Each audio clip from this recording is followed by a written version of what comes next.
ठाणे आणि मीरा भाईंदरमध्ये मतदार याद्यांमध्ये मोठा घोळ असल्याचा आरोप मंत्री प्रताप सरनाईक यांनी केलाय।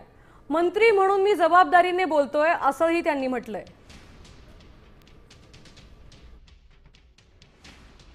राज्याचा जबाबदार मंत्री म्हणून मी सांगतोय, ठाणे महापालिकेच्या निवडणुकीची मतदार यादी असू द्या किंवा मीरा भाईंदर शहराची मतदार यादी असू द्या, मतदार यादीमध्ये फार मोठ्या प्रमाणात घोळ आहे। मी स्वतः मीरा भाईंदरचा प्रमुख म्हणून मी कलेक्टरना सूचना केलेल्या आहेत की मतदार यादीमध्ये घोळ आहे।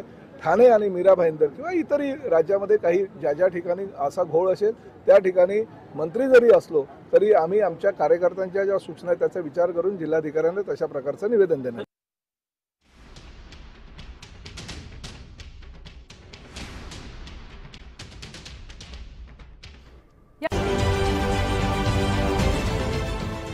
देश विदेशातील प्रत्येक घडामोडींचे लाईव्ह अपडेट मिळवण्यासाठी आता साम टीव्हीच्या सर्व सोशल मीडिया प्लॅटफॉर्मला लाईक, फॉलो आणि सबस्क्राइब करा।